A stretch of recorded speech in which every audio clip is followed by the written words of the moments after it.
Nimekutana na huu mstari kwenye Biblia kutoka kitabu cha Mathayo 13:13. Na huu mstari unasema hivi: kwa sababu hii nasema nao kwa mifano, kwa kuwa wakitazama hawaoni, na wakisikia hawasikii wala kuelewa. Sasa hapa tunaona Yesu hakuwa anazungumzia macho na masikio ya mwili, bali macho na masikio ya kiroho. Tuna macho na tuna masikio haya ya mwilini. Sasa macho ya mwilini yanaona vitu vya kawaida: miti, bahari, magari, majumba, fedha.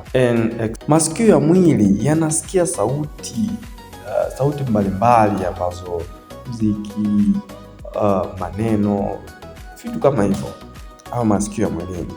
Lakini tunapozungumzia macho ya kiroho, ni yale macho ambayo yanaona ukweli wa Mungu. Na maana ya nini? Masikio ya kiroho ni yapi? Masikio ya kiroho yanasikia na kuelewa ujumbe wa Mungu moyoni. So tunaona Yesu alikuwa na wanafunzi wake, alikuwa na maelfu na maelfu ya watu. Wale watu walikuwa wanamuona Yesu kwa macho ya mwili, wanasikia maneno yake kwa masikio ya mwili, lakini hawakuwa wakielewa wala kukubali kweli kiroho ambao Yesu alikuwa anazungumza pale. So sasa tuna watu ambao tunapitia changamoto fulani. Tunaona Biblia lakini hatuelewi ujumbe wake. Tunasikia Injili lakini moyo haupokei. So tukisoma katika kitabu kile cha Waefeso 1:18. Yes, Waefeso 1:18. Anasema macho ya mioyo yenu yafumbuliwe mpate kujua. Kumbe macho ya mioyo yetu yakifumbuliwa tutapata kujua.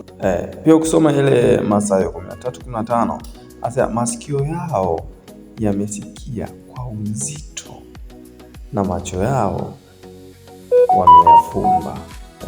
Sasa hapa Yesu alikuwa anazungumzia macho ya mioyo na masikio ya mioyo. Kuna ule mstari unasema macho ya mioyo yenu yatiwe nuru mpate kujua tumaini la wito wenu. Macho ya mioyo yenu yatiwe nuru mpate kujua tumaini la wito wenu. Tunaona Yesu anatumia mifano ili walio na njaa ya ukweli waelewe, na wale wasiotaka kuamini wabaki gizani. Kwa sababu Yesu alitoa mifano: panzi, mbegu ile kutoka kwenye mchanga. Ikiwa kwenye mchanga itafanyaje? Ndege atapita atabeba. Ikidondoka kwenye miamba haitakuwa na mizizi. Ni sawa na adui ambapo anakuja, mtu analisikia neno lakini adui husomba.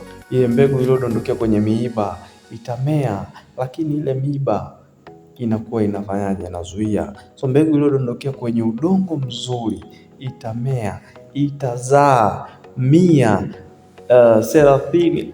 Jesus. So kumbe macho ya mioyo yetu yakitiwa nuru tutapata kujua. Macho yetu ya mioyo yetu yakifumbuliwa tutapata kujua ile kweli ya neno la Mungu. Tutapata kujua ile kweli ya neno la Mungu. Tutapata kusikia na kuelewa ujumbe wa Mungu.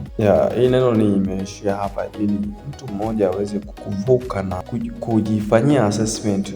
Mungu akubariki sana ambaye utasikiliza hii video. So usiache ku-like, usiache ku-share, usiache ku-follow hii account. Mungu akubariki sana.